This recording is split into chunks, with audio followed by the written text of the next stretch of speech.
남았습니다.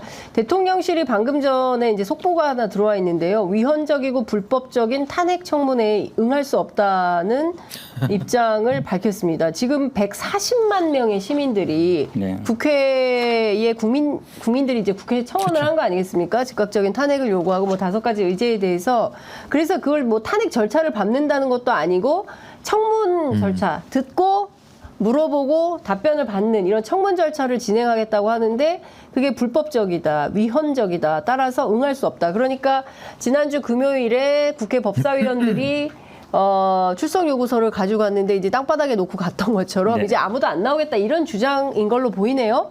현 변호사님 어떻게 생각하십니까? 기본적으로 뭐 이게 위헌 위법이면 뭐가 위헌이고 뭐가 위법인지를 얘기해야 되는데 그냥 위헌이다 위법이다 그러면 본인들이 뭐 판사도 아니고 판사들도 근거를 제시하거든요. 네. 근거를 제시 못하고 있고 아시겠지만 네. 이게 탄핵 소추에 대한 청문회가 아니에요. 탄핵 소추는 국회에서 의결하는 거고 청원이 들어왔으니까 네. 그거에 대해서 하겠다는 거잖아요. 그러니까 지금까지 안 해본다고 해서 이게 위법 이 문제는 아니거든요. 네. 위헌 문제도 아니고. 그래서 근데 지금 아마 이제 그 송달 문제 때문에 갔던 것 같은데 일주일 전에 송달하게 돼 있어요. 네. 19일 날이면 12일까지 가야 되니까 네. 뭐 아마 다른 방식으로 하다가 안 되니까 직접 가신 것 같은데 이게 뭐 송달 안 받는다 해도 우편 송달도 있고요. 네. 등기로 보내는 거죠. 네. 등기 보내면 거기서 뭐 거부했다라고 할 수도 있겠지만 또 안 되면 공시 송달도 있어요. 그러니까 제가 보기에는 뭐 송달 안 받는다고 해서 이게 어찌 보면 보통 우리가 상담받고 뭐 재판하시는 분들이 이런 식으로 많이 해요. 네. 나 이거 송달 안 받으면은 뭐 처벌 안 받습니까? 아니, 돈 안 줘도 됩니까? 그런데 아유 아니에요. 다 방법이 있습니다라고 네. 얘기하거든요. 예. 그래서 제가 보기엔 약간 꼼수 중에 꼼수인 것 같고 제가 보기에 그래도 만약에 안 나오면 네.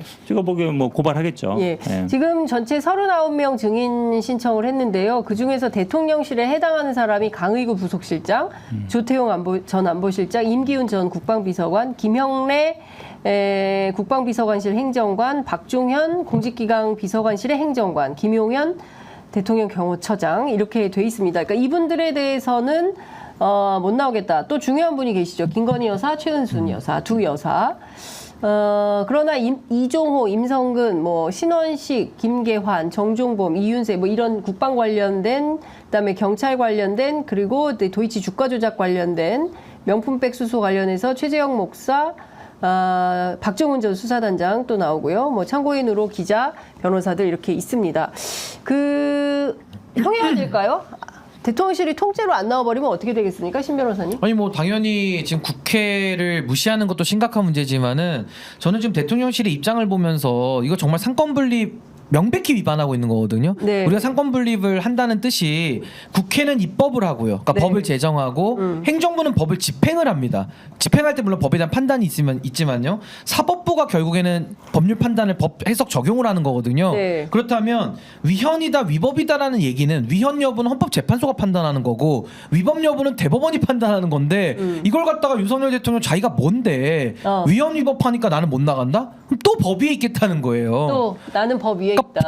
그럼 재판할 이유가 뭐 있습니까? 다 윤석열 대통령한테 가서 물어보죠. 네. 위법입니까? 위헌입니까? 상소를 제출해야 되나 이제? 그러니까 이러면은 거의 조선시대로 지금 돌아가는 네. 거예요. 네. 그래서 저는 국회에 대해서 일단 존중하는 의식이 1도 없기 때문에 지금 저런 식의 망언을 지금 계속 하고 있는 것이고 상권분립을 위반하고 있기 때문에 이렇게 가면 이 탄핵 청원을 못 막는 건 당연한 것이고 앞으로 정말 대통령 탄핵해야겠다는 여론을 더 강화시킬 수밖에 없다. 네. 대통령이 어떻게 상권분립을 위반합니까? 네. 우리 헌법의 근간인데요. 예. 그래서 저는 이건 매우 위험한 발언이다. 예. 윤석열 대통령 이거는 좀 조심해야 된다고 생각이 듭니다. 아니 그 정청래 그 법사위원장이 그랬잖아요. 아니 뭐 탄핵 반대 청원도 들어왔으니까 그것도 그것도 하겠다. 합시다. 예, 그러니까 예. 청원 들어왔으면 하자는 거잖아요. 예. 그럼 추경호 원내대표가 아니 왜 찬양 반대만 하냐? 반대 들어와서 다 같이 하면 되는 거예요. 예. 근데 이번에 아마 19일하고 26일 나눠서 하잖아요. 예. 19일 날은 최상병 사건이 문제가 되는데 이거는 이제 이종호 그 문자라든지 아니면 이게 녹취록이 나왔기 때문에 그렇습니다. 그 전에까지는 단순히 수사 외압에 있었냐 없었냐 이것만 봤단 말이에요. 근데 이번에는 구명 로비라든지 아니면 이게 있었냐 또 이종호 대표 같은 게 나온다는 거니까 네, 네. 나오면 아마 제보자라든지 제보자 분들도 아마 나올 수도 있겠죠. 예, 예, 나오겠죠. 그러면 당연히 예. 거기서 구명로비가 있었는지 실제 이게 문제 되는 거잖아요. 그러니까 그렇습니다. 지난번 청문회하고 좀 이제 상황이 달라질 수 있어요. 어찌됐든 19일 저희 이제 국회로 가가지고 어떤 청문회가 펼쳐질지 여러분들 실시간으로 보여드릴 예정인데요. 어쨌든 대통령실에서 통째로 이렇게 안 나오기로 결심을 했다고 한다면 또 그만한 이유가 있는 거 아닌가, 나와서 밝힐 수 없는 진실이 있어서 그런 것은 아닌가라는 의심을 또 하게 된다는 점도 말씀을 좀 드리겠습니다. 또 하나 속보가 들어와 있는데요. 지금 민주당에서 정진석 비서실장 등을 고발하기로 했는데요. 청문회 출석 요구서 수령을 거부하고 방해한 혐의를 적용해서 고발하겠다라는 입장입니다. 그리고 윤석열 대통령 탄핵 반대 청원은 현재 93,290명. 아직 10만은 넘지를 못했습니다. 5만 넘으면 하는 거예요. 5만 넘으면 네. 이것도 뭐 많이 넘었으니까요. 하여튼 이 관련돼서도 해야 되는데 제가 신 변호사님 네. 나오시면 이것 좀 꼭 좀 여쭤보려고 했어요. 이종호 녹음 파일 다 들으셨죠? 아니요, 저는 이제 다 들어보진 않고 네. 녹음 파일에 대한 내용을 제가 전반적으로 다 보긴 봤기 때문에 네. 들어보진 않았지만 내용은 다 알고 있죠. 예, 그러면 이분은 허풍쟁이에요? 이종호 씨는? 본인은 허풍쟁이라고 주장을 하는데. 아니, 그러니까 이게 허풍쟁이라고 본인이 주장을 하는데 네. 그렇게 치면 지금 말하는 이종호의 해명도 다 허풍이고 거짓인 거예요. 그러니까 그게 말이 안 되는 거고 네, 네. 우리가 보통 이야기하듯이 우리가 사적 대화를 많이 하잖아요. 네. 사적 대화를 하는데 그 대화가 거짓일 가능성은 거의 제로에 가깝습니다. 그렇다면 그 사람은 매일 허풍만 떨고 매일 거짓말만 한다는 얘기거든요. 그래서 이 대화는 이종호 씨가 그 공익제보자와 이런 문제가 드러날 걸 모르는 채, 그러니까 과거에 2023년 8월의 대화잖아요. 그렇습니다. 그러니까 그때는 이 일이 벌어지기 전이기 때문에 그냥 자기들끼리 편안하게 대화하고 있는 거예요. 네. 근데 그 대화가 거짓일 가능성은 없다. 네. 그래서 전 진실에 부합하고 예. 그걸 거짓말이라고 얘기를 하면은 이종호 씨는 밥만 먹으면 거짓말하는 사람이라는 본인의 자백이기 때문에 예. 지금 이종호의 말도 그럼 다 믿을 수가 없다. 저는 그렇게 생각합니다. 그러면 참고인으로 출석을 해서 증인이죠. 증인으로 출석을 해서 발언을 하는 것도 어디까지 믿어야 되는 건가 싶은 생각은 좀 국민들이 드는데. 판단할 거예요. 왜냐하면 네. 사실은 본인이 했던 말을 다 지금 허풍이라 그러지만 뭐 허풍을 왜냐면 이게 민감한 문제들이었거든요. 그렇습니다. 청와대가 저 해병대가 아시겠지만 3스타가 최고 자리예요. 맞아요. 항상 해병대는 4스타 자리 만드는 게 소원이거든요. 그런 얘기 윤석열 하잖아요. 대통령 공약이기도 했었죠. 그렇죠. 공약이 됐었고 예. 그다음에 3스타 자리 한 자리밖에 없어요. 맞아요. 해병대 중에 갈 수 있는 사람 한 자리잖아요. 근데 거기에 가는 거는 해병대에 있는 모든 장교들 장군들의 관심사란 말이죠. 네. 그다음에 뭐 경찰 인사 문제 얘기도 하고 물론 되지는 않았지만 네. 뭐 삼부톤 얘기도 예. 하고 굉장히 김건희 여사랑 가깝다는 건 본인 스스로 얘기도 인정하는 바고 네. 법정에서도 얘기했고 옛날부터 안다 그랬으니까 예. 결혼하기 전부터 안다 예. 그랬고 그러면 굉장히 가까운 사람으로 볼 수밖에 없어서 이 사람이 하는 말을 딴 사람들이 허풍으로 듣겠어요? 네. 원래 김건희 여사랑 친한 사람으로 다 알겠는데. 아니 근데 저는 우리 현 변호사님도 재판 많이 하시니까 우리가 보통 재판을 할 때 법정에서 진실을 가리잖아요. 네. 진실 가릴 때 판사가 그때로 돌아가서 타임머신 타고 돌아가서 그 현장을 보고 판단하는 게 아니잖아요. 그럼 어떻게 하느냐? 주장과 입증을 하는 겁니다. 그럼 네. 입증을 할 때 어떤 걸 하느냐? 보통 카톡 내고요. 네. 카톡 문자 메시지 내고 네. 전화 내고 네. 녹취 있으면 녹취 내고 네. 영상 있으면 영상 내고 끝.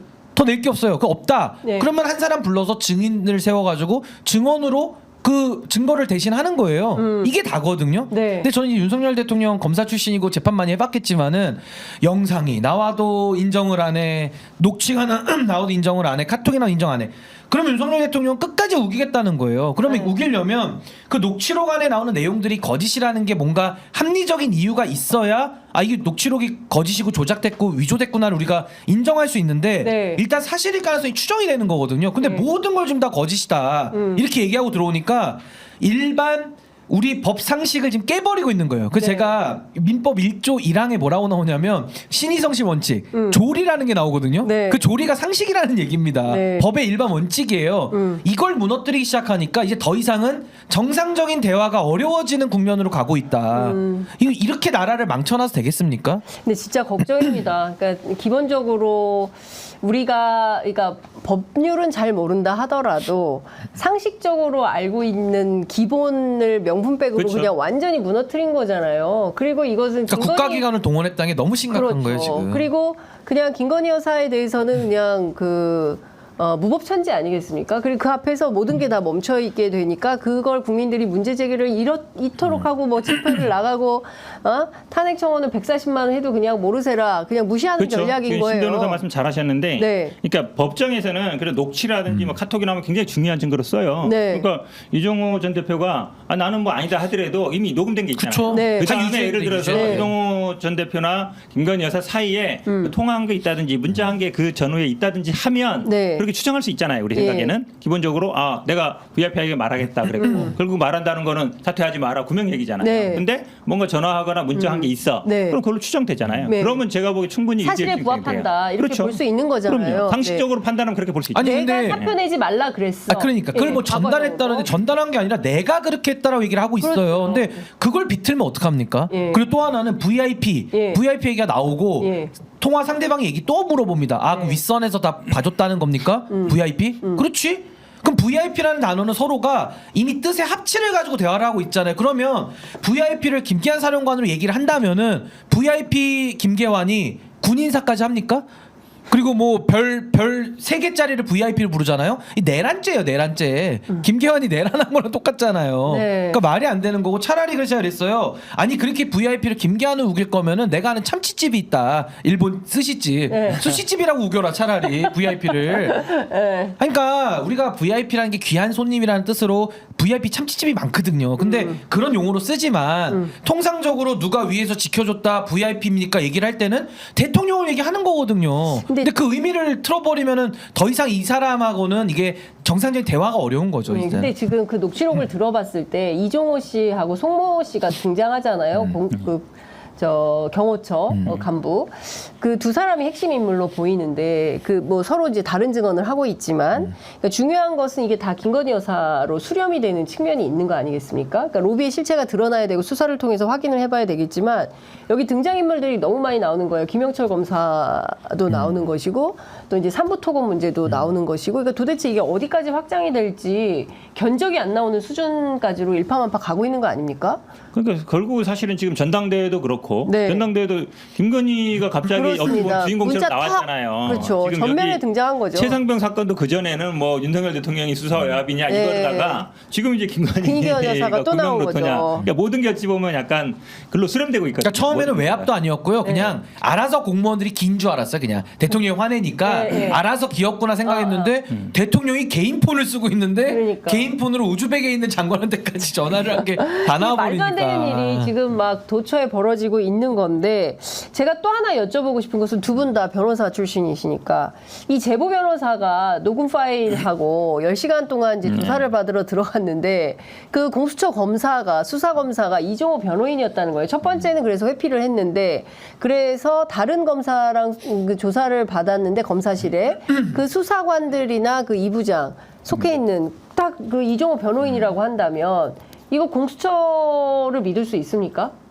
그러니까 이게 그리고 기본적으로 이종호 변호인을 했으면 이거 맡으면 안 되는 거 아니에요 수사 자체를? 그러니까 처음부터 피를 했어야 이해 되는데 충돌이 그렇죠. 있으니까 나는 이거 맡으면 근데 안 이게 된다라고 약간 해야 되는 거 아니에요? 알려지면서 그러니까 물론 공수처 검사들은 이제 검사 출신 하다가 변호사 하다가 간 분이기 때문에 보통 뭐 수사 과정에는 보통 검사들을 선임하니까 네. 이럴 수 있는데 그러면 처음부터 사실 하지 말아야 그렇죠. 돼요. 이분만 있는 게 아니니까. 아니, 그리고 이 부장도 한 제보 분만 있는 게 아닌데. 변호사는 그 사람이 그 수사 검사가 이종호 변호인인지 모르고 다 얘기를 해준 거잖아요. 이종호의 범행에 대해서 사실상. 그렇죠. 그럼 이거 어떻게 되는 겁니까?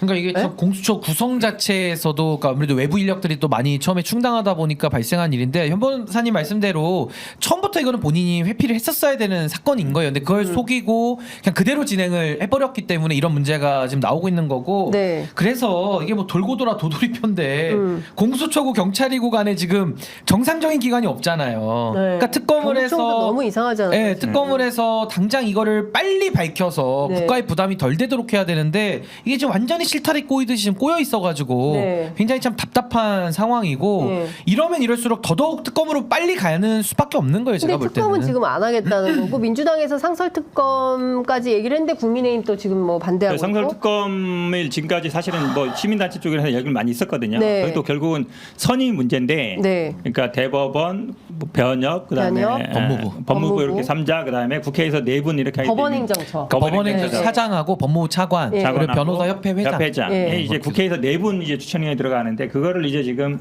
뭐 1, 2 그러니까 원내 교섭단체 1, 2단체 하게 돼 있는데 그건 뭐 야당 예를 들어서 민주당이라든지 아니면 뭐 워낙 교섭단체 외 야당이라든지 여러 가지 방법은 있을 수 있을 것 같거든요. 네. 근데 결국은 이것도 나중에 윤석열 대통령이 우리 최민희 의원 사례처럼 임명 안 했을 때 어떻게 할 거냐. 그러니까. 그 부분이 중요해요. 그러다 보니까 지난번 특검법은 2명 중에 임명 안 하면 연장자로 한다고 했잖아요. 네. 그럼 이번에도 만약에 추천했을 때 안 했을 때 어떻게 예. 할 거냐. 그 부분이 저는 중요한 문제라고 봐요. 근데 뭐 3일 안에 임명하여야 한다 이렇게 되어 있다면서요. 하여야 한다 상설 해도 뭐 안 특검에. 해버리면은 그럼 하여야 한다 했는데 안 해버리면 아니, 그건 법률 위반 아니에요? 아니, 법 위반이 뭐예요? 가만히 있는데. 그러니까 제가 보기에는 아니 추천했는데 그 똑같은 무법 규정을 편지. 그러니까 넣어야 최민희 돼요. 사건처럼 그대로 네, 해서 그렇기 그대로 낼 수가 때문에 있다. 만약에 2명 추천했는데 안 되면은 뭐 네. 연장자로 하든지 뭐 네. 이렇게 방법을 넣어놔야지 안 그러면 네. 안 할 가능성도 많아요. 그 규칙도 바꿔야 된다. 근데 그렇죠. 그 규칙은 법률적 강제성이 있습니까? 아니 그러니까 우리 시행령이랑 비슷한 거죠. 그러니까 국회 시행령. 규칙으로 하게 돼 있어요. 규칙은 규칙으로. 그러니까 예. 국회라든지 법원이라든지 이런 데는 예. 그 자체적인 그 시행령을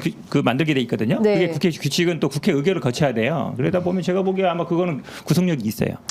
근데 이게 참 국민들이 아우성인 거잖아요. 그러니까 여러 가지 문제들에 대해서 대통령을 향해서 문제 제기를 하고 있는데 그러거나 말거나 나는 내 식대로 할 거야.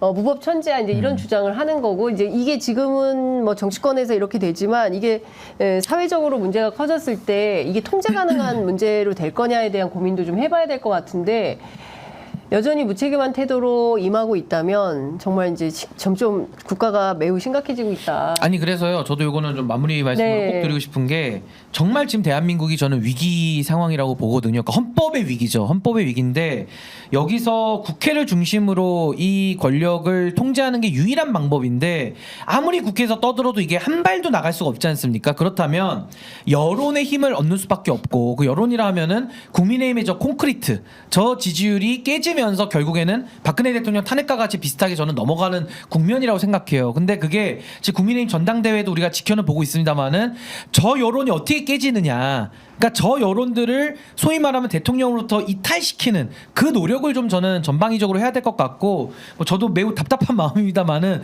제가 그 역할을 좀 할 수 있다라면 좀 해보고 싶은 그런 생각입니다. 그러니까 내부자들이 나와야 돼요 이게. 네. 삼부 토건 문제도 심각한 거죠. 심각할 수 있죠. 네. 그것도 왜냐하면 뭐 그 카톡에도 나오잖아요. 네. 3부 내일 체크할게 얘기가 체크하고. 나오고 네. 뭐 그 이후에도 뭐 주가 뛴 것들을 지금 생각해 보면 의심이 되는 거고 이분들이 그 도이치모터스 주가 조작도 한번 했었잖아요. 그렇죠. 그러니까 한 번 했던 그 소위 말하는 동종 정권들이 있는 사람들이기 네. 때문에 충분히 이 부분도 저는 수사가 필요하다라는 생각이 듭니다. 댓글창에는 이게 동해 유전도 좀 살펴봐야 된다 이런 얘기도. 그렇죠. 그때도 주가 예. 엄청 뗐잖아요. 예, 제가 그때도 그 얘기 주가가 듣자마자 주가 얘기했었잖아요. 맞아요. 예. 3부도 우크라이나 재건 사업 뭐 한다 그러면서 주가 엄청 떴었잖아요. 네 배가 떴다는 그렇죠. 거니까요. 그러니까 이게 뭐 이화영 사건도 마찬가지다. 쌍방울도 결국은 대북 사업하면 그러네. 주가 엄청 떴기 때문에 예. 사실은 다 관련된 사건들이에요. 예. 연결되죠 다.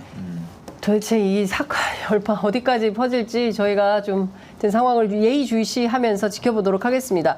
아이고 오늘 4분 42초나 더 했네요. 오늘 두 분 말씀 잘 들었습니다. 고맙습니다. 아, 네. 정말 열정적인 토론 감사했습니다. 감사합니다. 감사합니다. 고맙습니다. 감사합니다. 네.